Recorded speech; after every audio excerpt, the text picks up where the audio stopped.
Hey everybody, it's Judy Warner with Altium's OnTrack podcast. Welcome back. We have another amazing guest for you today. But before we get started, please follow me on LinkedIn. I post a lot of things for engineers and PCB designers, and I'd love to connect with you. And on Twitter, I'm at Altium Judy, and Altium is also on Facebook, Twitter, and LinkedIn. So please give us a follow. Well, today I have a really extra special treat for you.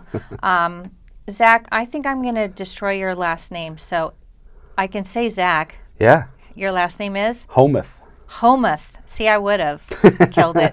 So okay. This is Zak Homuth he is one of you're a co-founder of Upverter, correct? Yes. So Altium acquired Upverter and EE Concierge in August of 2017. So a lot of people have asked me why Upverter, what was Altium's interest in Upverter, because it seems like sort of out of our lane.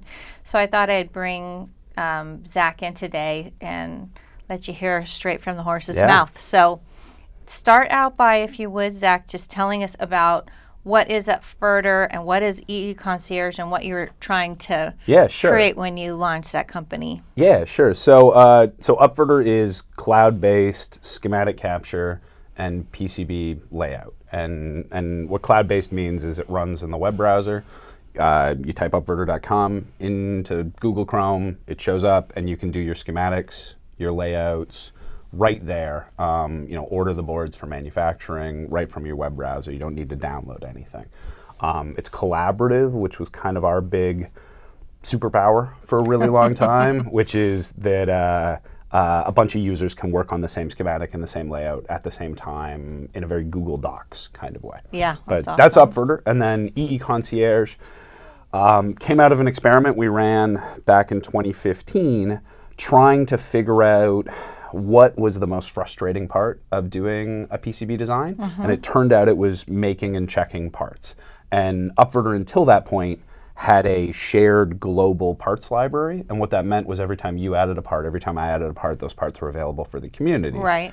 But without somebody checking those parts, yeah, that could be a nightmare. Yeah, it was really scary for people. They were spending a lot of time checking parts. They were spending a lot of time making their own copy of a part that was already in the library. A lot of that, wasted, duplicated. You cannot have a messy library. And so EE Concierge grew out of that. It was our attempt to clean up and verify and guarantee the quality of the parts inside of Upverter. And so we built a small army of electrical engineers all over the world. They work in an Uber-like model where they can kind of log on, make a couple of parts, check a couple of parts, log off again. Wow. They can do it full time. They can do it 20 hours a day. They can do it an hour a day, or an hour a week if that's what they want to do. And we built a machine intelligence to check all the work that they were doing to make sure that we had the best possible parts in the world inside the Upverter parts library. And then, EE Concierge was born out of realizing that that's probably not specific to Upverter. Probably every engineer has this problem. Yeah, there's that. So we built a plugin for Altium Designer so that Altium users could leverage these verified parts, which inevitably caught the eye of Altium, and one thing led to another. But that's EE Concierge. It was this idea of verified parts at scale, and then kind of outsourcing at scale for electrical engineering, but in like a high quality way. Right. So how many parts do you know? How many parts are in the library now? Yeah, so there's about 1.5 million parts Holy cow. in the Upverter library. Of those 1.5 million, about 275,000 are verified these days. And to different levels of verified. Some of them just have verified symbols, some have verified footprints. It depends on kind of what era of EE Concierge they were made in. But we've got about 25,000 like really, really rock solid ones, and they're the 25,000 that most people use. So. That's awesome. So what's the plan kind of going forward to get the rest of them? You said you have some kind of machine learning to help verify that. Like, what's the path going forward to get the rest? Or, 1 million parts, like you said, not everybody's using 1 million parts, right? there's infrequent Yeah, so there's kind of wonky ones in there. Yeah, there's kind of two answers to that. So how we make this maximally useful to the most engineers is similar to what Altium and Octopart did after Octopart was acquired. We worked really, really hard to make sure that Octopart was for everybody. It wasn't just, Octopart for Altium. It wasn't just parts for Altium. It was Octopart for everybody. OrCAD, Mentor, everybody. Right. So we're trying to do the same thing with the e-Concierge. We want verified parts for everyone. So in the next couple weeks, we're going to launch verified parts on Octopart. So we're taking that 250,000 parts and we're putting them on Octopart, free for everybody to use, and you can download them in Eagle, Altium, Upverter. We're working on Mentor. I think we've got Cadence OrCAD as part of that. So in any format, free, just find them, download them, use them. That's what we want. So that's kind of one avenue for the e-Concierge. And then the other is, and this is a little bit more kind of futurist and out there answer. That's okay. But if you were going to build an AI that could read data sheets, the first thing you would do is have a huge number of people read data sheets and enter that information very reliably into a piece of software so that you could check it all. And so the kind of is we think if we get good enough at doing e-Concierge and we do it for long enough, potentially we can read data sheets with a computer and kind of our self-driving car version of the Uber model. And then part of me goes, and you're assuming that data sheets are correct. Yes. there's that. It's a real problem. And so we had to do a lot of stuff at e-Concierge to catch, if TI ships a data sheet and the data sheet has a problem, they'll rev the data sheet and then they'll rev the data sheet. Right. And then not only that, but they'll reuse packages and they'll reuse symbols and they'll reuse bits and pieces of that data sheet across other parts that they make. We had to build a ton of stuff to be able to catch when they made an update to one data sheet and apply those changes to all the other parts that use the same bits and pieces of the data sheet. It was it's an ongoing thing. It's a hard problem for us, but it's a real issue. Well, it's amazing to me that we're here, at all. I mean, just from being in, I started in the industry way back in the 80s, and everything was done so, by hand and all that. So just that we could possibly even get to that point is just so sci-fi to me, but it's amazing. It's so great. So tell us a little bit about why Upverter. How'd you get? Tell us about your personal history and how you went down the Upverter rabbit hole and popped up here. Yeah, sure. Yeah. So I was kind of into software and computers before, that was a cool thing. I was on the internet pretty early. I was, I think, 5 or 6 when my dad brought home, our first computer, and I tore it apart and tried to figure all that kind of stuff out. I was building video games when I was 7, and of course you were, all that stuff. But I studied computer engineering at the University of Waterloo in Canada, and computer engineering is a little bit of software engineering, a little bit of electrical engineering, and then all the physics and boring normal engineering stuff that you have to do. And Waterloo is a co-op university, and so every 4 months you'd go to school. Oh, I love And then every those. 4 months you'd go get a job. And so I got a bunch of these cool jobs kind of all over the world. I used it as an excuse to travel. And so I worked in Canada's capital, Ottawa, for the insurance company that insures the majority of Canadian doctors. And so they had some really interesting data, and I built a search engine and a database for them to be able to search, when wrong side surgeries happen, right? They operate on the wrong lung or whatever. Right, and so I built a search engine so that doctors could figure out the root cause of some of this, some of this error, because it was important for the insurance company to try to prevent this from happening. Yeah, just saying. I did that. I worked in Germany for IBM. I worked in India for Infosys. And then I got a job in Waterloo working for a company called Sandvine. And Sandvine built what are called deep packet inspection telecommunications servers. And so ISPs would install these.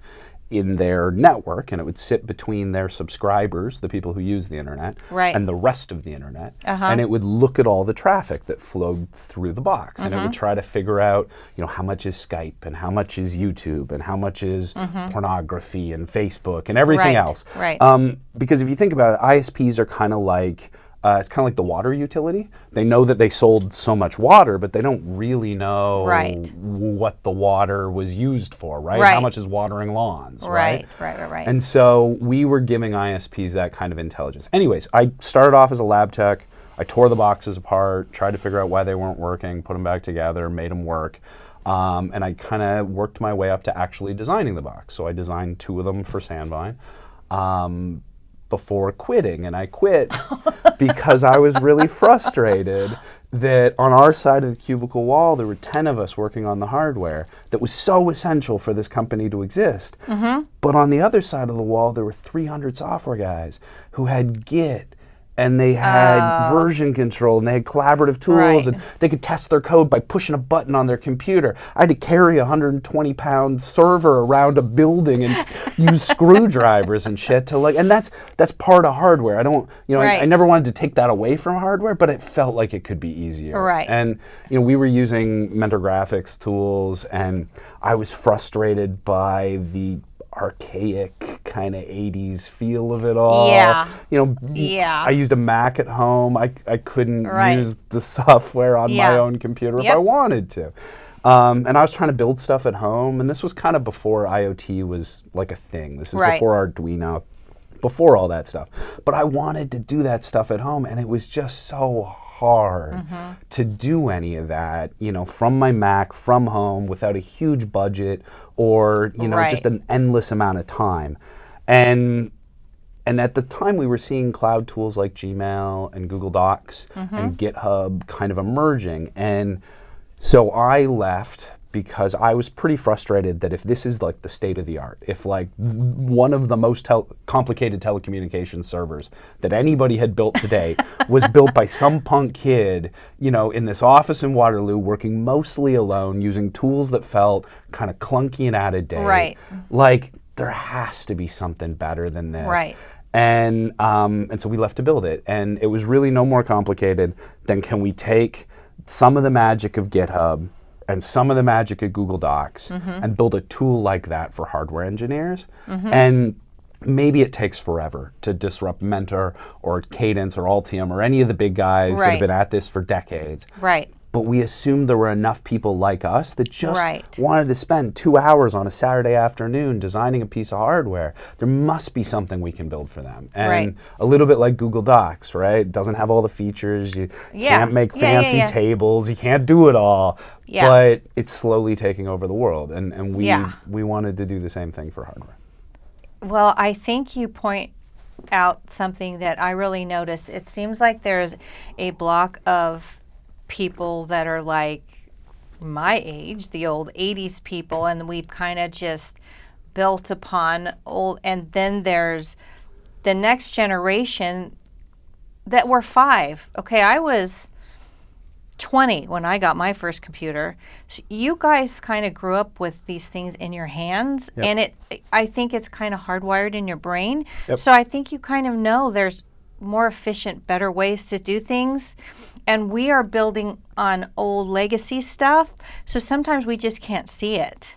And so I think it's really very exciting, because I think people are going to like, oh, thank God, somebody's built something modern, on the cloud that thinks and operates, which I think was the big draw, actually, for Altium, which we can talk about that a little bit later.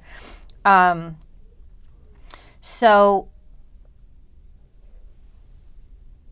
the Upverter, I was going to ask you, but you've answered it partially, is why Upverter, out of the various other things you could do, why didn't you go into,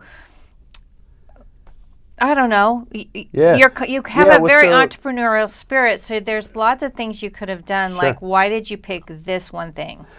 So when we started Upverter, I quit my job before I knew what I was going to do. I knew I wanted to build something. I knew I wanted to start a company. I knew I was kind of done with working for the man. And I recruited two of my kind of college roommates. So these are guys that went to Waterloo with me. We lived in this terrible, decrepit, rundown, house next to the campus, near the engineering buildings.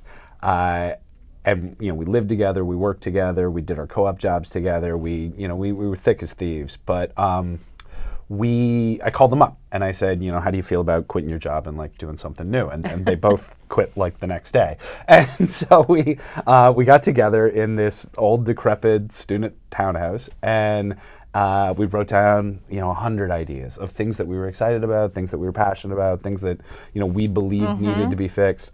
I was shouting loudly in the corner that we needed to build this hardware tool that was the Google Docs for hardware. That was my passion. That was what I was excited about. But Steve and Mike, they had some cool ideas of their own. There was a bunch of stuff that they wanted to build that a lot of it has actually been built, and a lot of it ended up being quite substantially large companies. So our second pick, our kind of the front runners. So what was on your cut list? Yeah, so the second pick was we wanted to build drones, and this was before drones were cool. But we wanted to build very large-scale drones that would be towed behind container ships. And provide a bigger radar footprint than the ship can have itself because it's so close to the water. Okay. And you do this for a bunch of reasons, but the really burning reason at the time was Somalian pirates. If you could fly one of these drones above a container ship, you could get 10 or 100 times the radar footprint, so you could really move the ship before anything bad happened. Right. If if you wanted to. Anyways, a company ended up doing this and started right around the same time that we did, and ended up being acquired for something on the order of $2 or $3 billion. And so we missed that one a little bit, but we just didn't even know where to start on it. But it was the second pick. That's crazy. So we didn't really talk about this ahead of time, but I know around the time Altium Live went down, there was people kind of gurus in the industry, and they're like, so Altium Live was in October. Yep. So, and Altium acquired you guys in August, and I remember some people it was like all the buzz, like, what are you guys doing? Like, why that customer? And I think so what I want to talk about is who uses Upverter. I'm thinking makers, hackers, hobbyists, and maybe EEs that want to be startups or do personal projects. Like, who do you think the Upverter audience is? Yep. And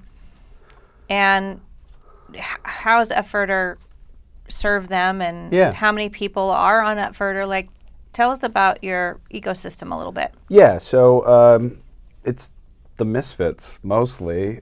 These are the guys that are... The land of the misfit toys. I like those really, people. It really is. These are the guys that are unserved by the ECAD industry at large. They're using operating systems or tool sets or computers that can't run traditional ECAD. They're in funny parts of the world. They're students. They don't have electrical engineering degrees in lots of cases. Mm-hmm. They're the weekend warriors that can't steal a copy of the ECAD that they use at work and bring it home.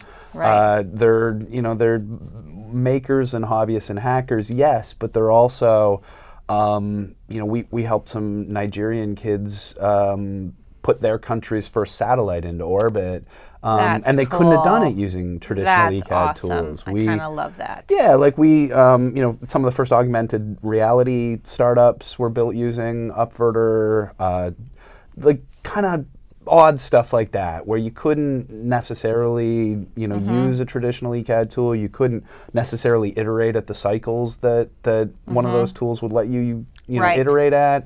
But also like children of the internet and Mac users and all that kind of stuff where they just can't use a traditional ECAD tool. Right. But misfits mostly.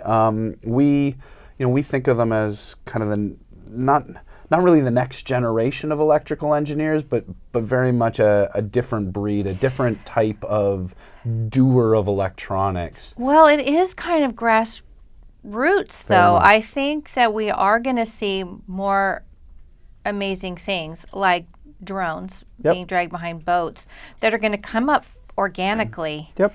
And kind of like you, I think you're the perfect sort of head of this brand. Like, yeah, I dropped out of school, this wasn't working, I didn't like it, whatever. So Yep. I can see that happening over the next 5, 10, 20 years. I think we're going to see amazing stuff sort of out of that space. So how many people, I don't know how you quantify that, Yeah. have used Upverter or use Upverter or actively log on a month, or Yeah. So how do you do that? at the time we were acquired by Altium, it Mm-hmm. was a little over 50,000 people used Upverter.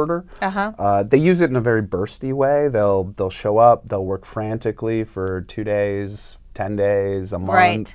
And then they'll disappear, and we won't see them for a long time, and then they'll come back. And we correlate that with their kind of idea cycle, right? They'll Right. have an idea, they'll get very excited about the idea, they'll work on the idea, they'll do that thing, and then they'll go away. Probably because they've built the thing and they want to play with it. Right. But it could just be that they, their focus has moved and they're on to something new. Right. And then we'll see them come back, 6 months, a year, a couple of days later. Depends on how much time and energy they put into their Right, ideas. right. But that's okay for us. Like we never aspired to be the daily tool like somebody Right. like Altium is. Like we Right. aspired to be this conduit for people to Right. bring their ideas to life. Right. And you can only be as useful as people have ideas, right? Right. So if you have an idea every day, we can be useful every day. Right. But most people don't. Most people have inspiration quarterly or Right. a couple times a year. Right. And that's so that's what that looks like. We have many thousands of monthly active users, so thousands and thousands of people log on every month to work on their ideas and their little projects.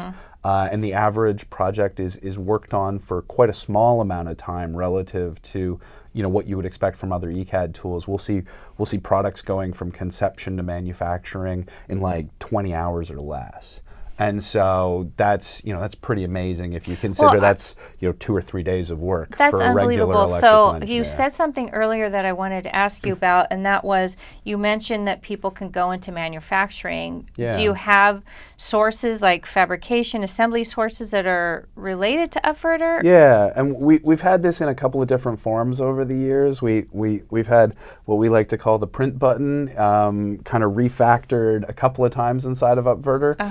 We're currently refactoring it again right now. Right. And part of that is as a result of the acquisition. We have another company we acquired, Siva, who does a lot of stuff in the manufacturing space, and we're refactoring our print button to use some of their technology right now. Okay. And All to be better linked up with Octopart. So Right. it should be a better experience for our users as a result of doing it.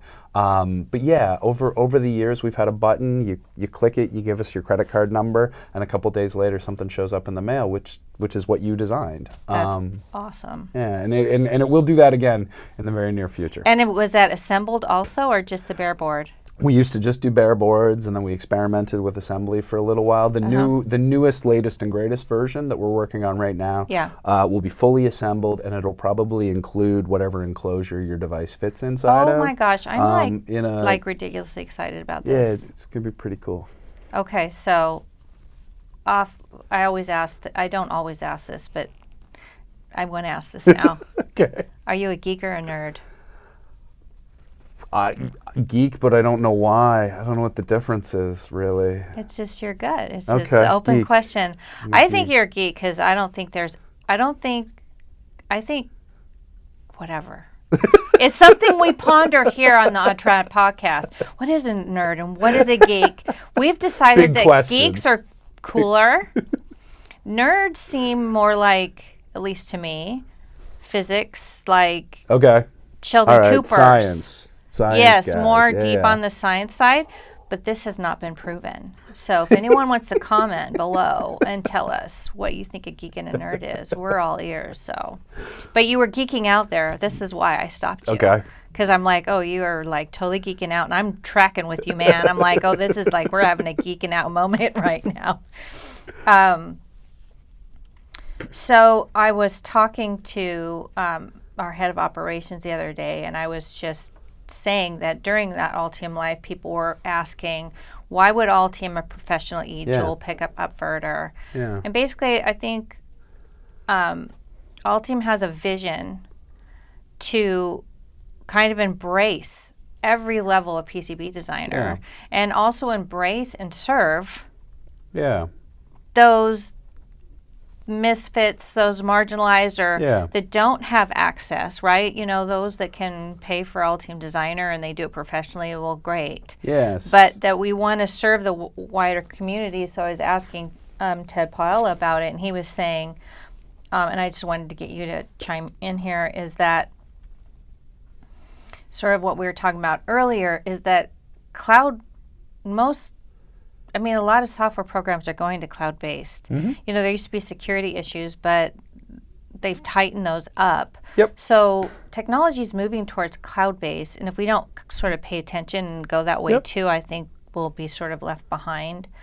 And that also the next generation or the new or the upcoming or the grassroots organically grown innovators, I think, are gonna, like you, are going to be cloud natives, right? And are going to be frustrated like you were when you were at Waterloo.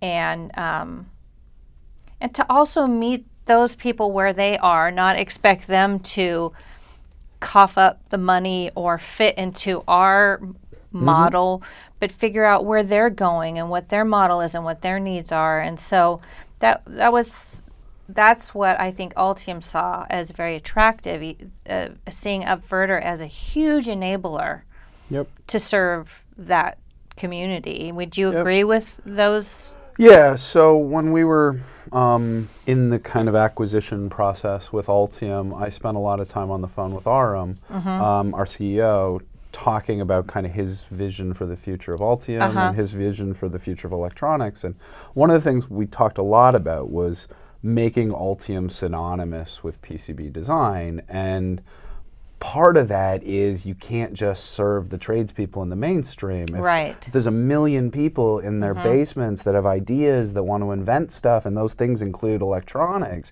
you need to be there if you're going to be synonymous with PCB design. And so a big part of it was that. But then also a big part of it is, like, the world's changing. Knowledge work's moving to the cloud. It's becoming collaborative. You know, the Windows operating system may or may not be the operating system of the future. You look at mobile, you look at tablets, you look at what's happening with Apple, and, you know, all of that. There's a version of the world where Altium is constrained, you know, to only serving a chunk of the market because of the way we've built our technology. And so, I don't know. Aram obviously hasn't said any of this, but there might be a little bit of this that is a hedge on the future. Well, I can tell you that personally, it's a really exciting place to be, because I love that. I love that. You know, I interact a lot with actually university students and that. But we've also gone to, you know, I went to the New York City Maker Faire, and to see what people are developing is so exciting. So to be able to serve that community and see what they come up with is just a blast. Like, I love to see it. And especially like you had said earlier with IoT, like, it's going to explode what we can make. And like you said, they're going to be making it in their garage, in their basement, in their shed. It has to explode. Like, we're talking about, you know, billions of devices all over the world. Like, capital B, like 100 or 200,000 professional electrical engineers aren't going to invent billions of devices. We need to include a bigger chunk of the world in the design of these things. And, you know, and then that's not to say that tradespeople won't have their place. Like, of course they will, but we need the grassroots. We need people building stuff in their basement, and we need it at a scale that we've never needed it at more than now. I know. I'm really excited about what you're doing. I'm really excited what you guys developed, and I'm so excited that you're part of our team. So, sort of wrapping up here, I want to sort of segue into what I call Designers After Hours. Okay. So,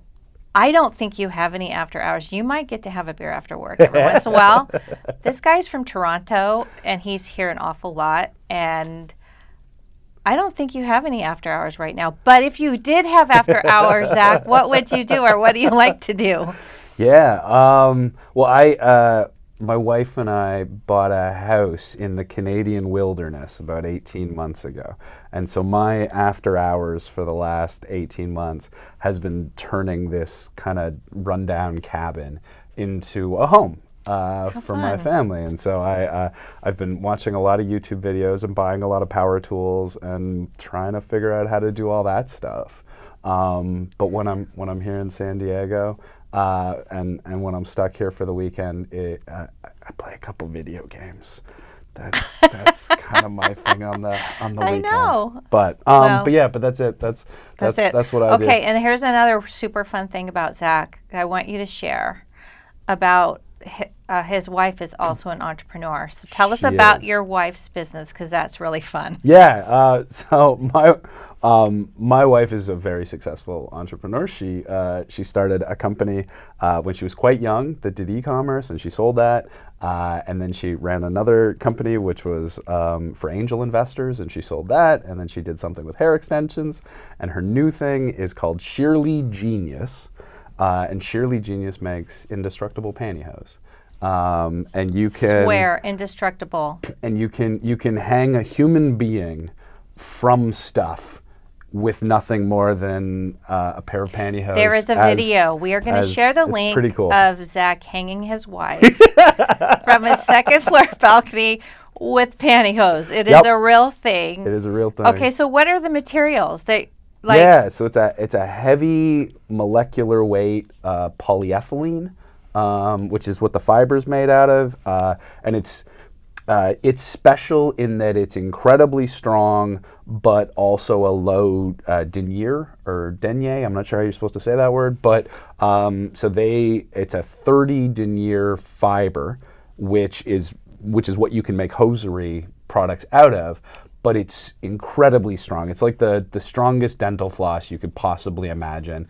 And she found a way to weave this into pantyhose, but also to like wrap Lycra in it so that it's stretchy. Oh, I see. But it's still sheer, but it's like incredibly and ridiculously strong. So it will never run. It's like superhero pantyhose, you guys. Really, you're going to have fun watching this video that will connect below. And we will cool also connect to Upverter and Concierge and Zach's LinkedIn profile if you'd like to connect with him, and any other things that we think that sounds good that you might want to connect to. So Zach, thanks again. I'm looking forward to working with you and seeing what we kind of collaborate with and sort of reach to the grassroots end of the design community. I'm really excited about it. So thank you so much for joining us. Of course. Thanks for having me. This has been Zak Homuth. Yeah. Is that close enough? Yeah, close Zak enough. Homuth and Judy Warner with Upverter and Altium and Concierge. And we will look forward to seeing you next time. Until then, always stay on track.